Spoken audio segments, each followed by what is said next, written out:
Os lugares perdidos exercem um tremendo fascínio. É a mistura de mistério e perigo que faz inúmeras pessoas irem em peregrinação a eles a cada ano. Em busca do inacreditável, você conhecerá 10 objetos misteriosos e abandonados. Estes não são apenas destaques arquitetônicos.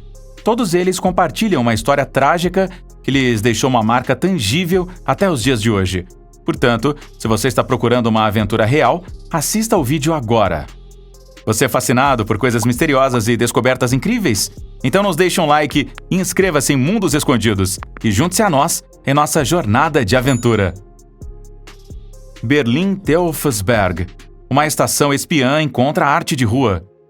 Uma verdadeira dica para os viajantes de Berlim é a antiga estação de escuta Teufelsberg.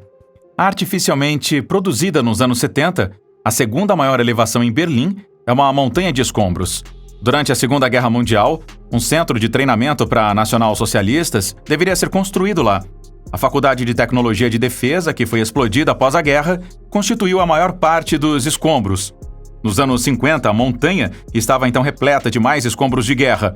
Estas são precisamente a base sobre a qual uma estação de escuta americana para a NSA foi construída nas próximas décadas. As 5 cúpulas de antenas distintas serviram como parte da rede de espionagem Echelon para os americanos e britânicos durante a Guerra Fria. Com o fim da Guerra Fria, as instalações foram abandonadas. Uma reconstrução planejada no final dos anos 90 foi abandonada devido aos protestos maciços dos ambientalistas e aos imensos custos de construção. Hoje em dia, as instalações imponentes podem ser visitadas. É uma das maiores exposições da arte de rua em Berlim. Você pode percorrer os corredores por conta própria ou participar de uma excursão em grupo.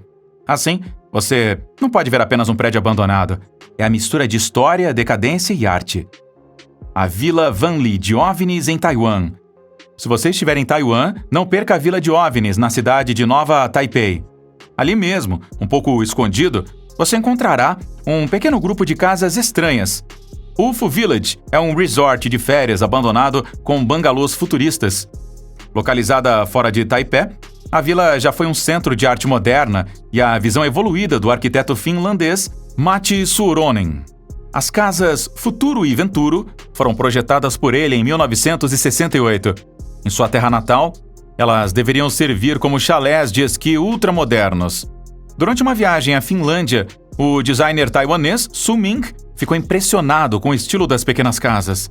Assim, ele projetou sua própria criação e, em 1980, nasceu a aldeia de OVNIs. Hoje, você vai encontrar ruas abandonadas e pequenos OVNIs coloridos que ostentam visivelmente os traços da decadência das últimas décadas. Eles olham para fora do lugar e formam um forte contraste com a natureza ao redor. Quando abriu, os ricos do país afluíram a Wanli e os turistas também vieram em grande número para relaxar e surfar. Mas, no final dos anos 80, a maioria das casas foi abandonada e a vila, outrora voltada para o futuro, começou a desvanecer-se da memória das pessoas. Portanto, da próxima vez que você estiver em Taiwan e se perguntar como as pessoas imaginaram o futuro no passado, você encontrará a resposta em Wanli. Visite o MS World Discoverer. Escondido em uma pequena e isolada baía nas ilhas Ingela, um navio naufragado está esperando por você para explorá-lo. Ao leste da Nova Guiné estão as Ilhas Salomão, uma nação insular nos mares do sul. As Ilhas Ingela são um pequeno grupo de ilhas que pertencem a ela. Se você quiser ver algo extraordinário durante sua próxima viagem aos mares do sul, então você deve ir para Roderick Bay. E é aí que se encontra o naufrágio do MS World Discoverer.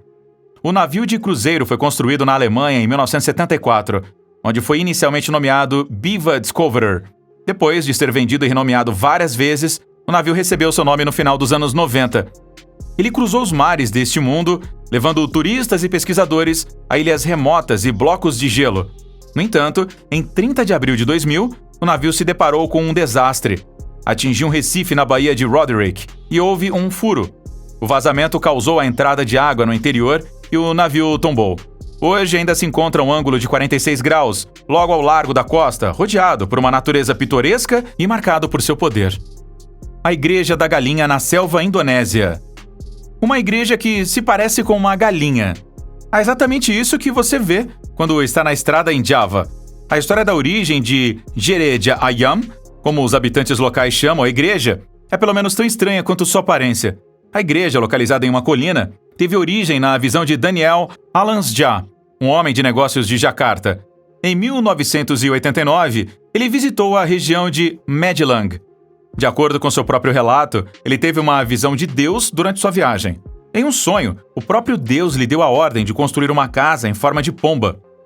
Ele partiu para encontrar o lugar que havia visto em seu sonho. Depois de reconhecê-lo em Hema Hill, ele comprou um terreno lá em 1990 e começou a construir a igreja. Entretanto, devido a dificuldades financeiras, os trabalhos de construção foram interrompidos. No entanto, o prédio abandonado fascina as pessoas.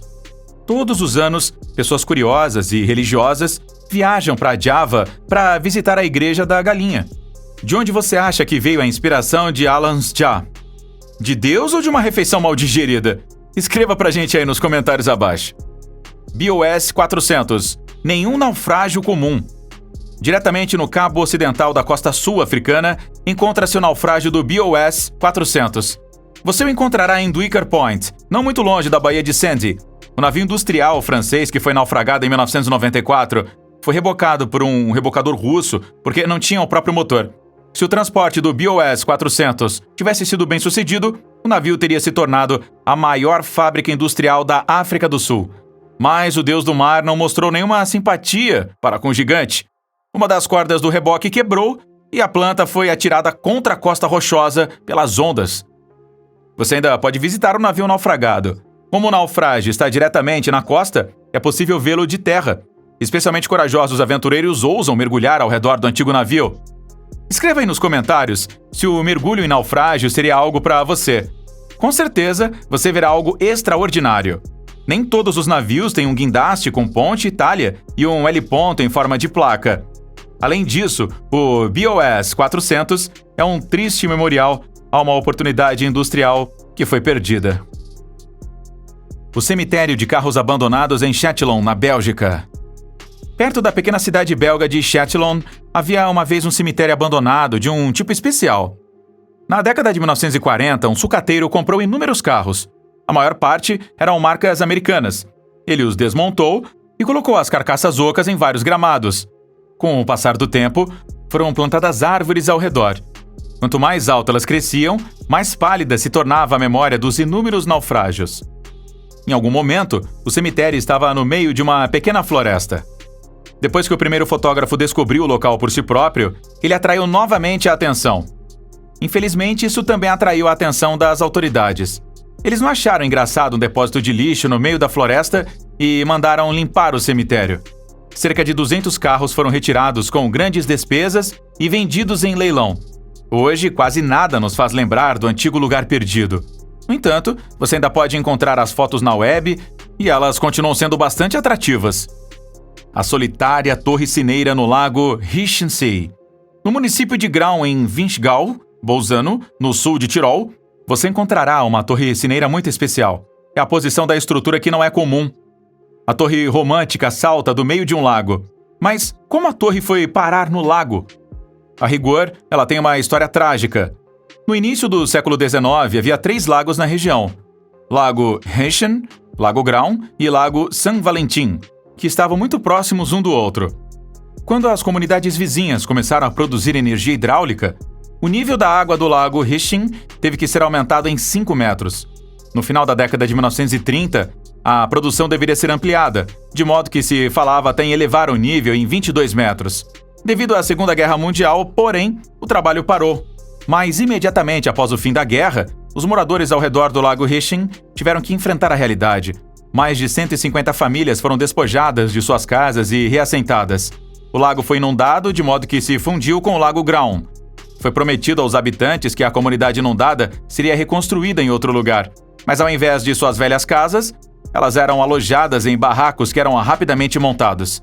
Indignadas com esta injustiça, muitas famílias deixaram a região. A única coisa que ainda nos lembra disso é a torre cineira do século XIII na Heschensee. Como um milagre, ela se levanta contra o tempo, o vento, o clima e a água, e relata sobre uma comunidade que foi roubada de seu sustento. Betty Eve WWA-14, uma estranha peça de arte da engenharia mecânica.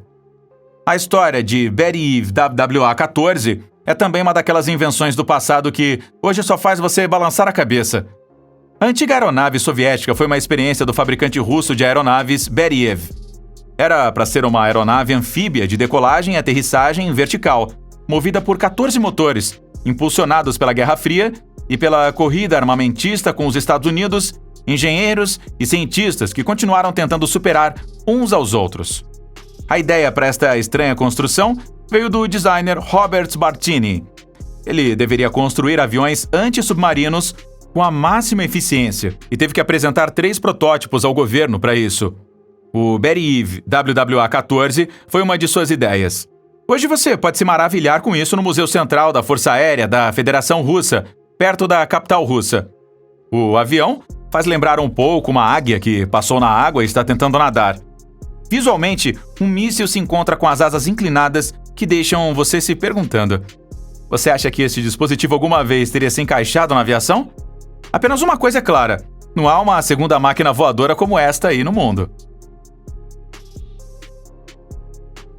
A Vingança da Rainha Ana, o naufrágio do famoso pirata Barba Negra. O Briton Edward Teach é conhecido pela maioria das pessoas como o lendário capitão pirata Barba Negra. No final do século XVII e início do século XVIII, ele espalhou medo e terror nos oceanos do mundo, mas especialmente na costa leste da América e no Caribe. Seu navio, o Queen Anne's Revenge, ainda hoje pode ser explorado por bravos mergulhadores. Pesquisas recentes mostraram que o corsário pode ter afundado seu navio deliberadamente. Se você quiser visitar o naufrágio, você o encontrará ao largo da costa da Carolina do Norte. Descoberto já em 1996, o navio afundado, que fica no fundo do mar com pelo menos 2 dúzias de canhões, ainda inspira numerosos aventureiros e exploradores. Foi capturado em 1717 e liderou uma frota de 30 navios capturados antes de ser finalmente abandonado. Antes de ser tomado pelo Blackbeard, era um navio de escravos no qual as pessoas eram sequestradas da África e trazidas para a América. Há, portanto, centenas de histórias trágicas de medo e desespero nos restos mortais dos veleiros de 3 mastros. Você está interessado em piratas e sua história? Se assim for, então a Vingança da Rainha Ana é ideal para você. Castelo de La Palisse, o castelo adormecido escondido na floresta polonesa. Na periferia da aldeia de La Palisse, na Polônia, encontra-se uma casa que se tornou um castelo. A propriedade de 52 quartos tem vista para um pitoresco lago e está escondida no bosque, na própria borda da La Palisse. À primeira vista, você não será capaz de adivinhar a idade do castelo, nem o fato de ser basicamente um lar familiar. A construção começou apenas em 1983 e, até hoje, o castelo de La Palisse nunca foi habitado. Naquela época, o escultor polonês Piotr Kazimierczak recebeu permissão de planejamento para sua casa independente com um estúdio dentro. Entretanto, a visão do artista rapidamente degenerou. Assim, os 170 metros quadrados planejados no início se tornaram um orgulhoso 5.000 metros quadrados. Tornou-se uma das maiores casas particulares da Polônia, com um enorme salão de baile, piscina e 12 pequenas torres em homenagem aos 12 apóstolos. Quando as autoridades locais notaram no início dos anos 90 que Piotr estava construindo tudo menos uma casa de família, os trabalhos de construção foram interrompidos. Partes da estrutura imponente ainda estão em construção, e o grafite adorna as paredes abandonadas do sonho escultórico. Talvez você explore a imponente propriedade com suas torres de sonho e seus maravilhosos salões. O que você achou aí deste vídeo? Conta pra gente nos comentários e até o próximo vídeo. Tchau!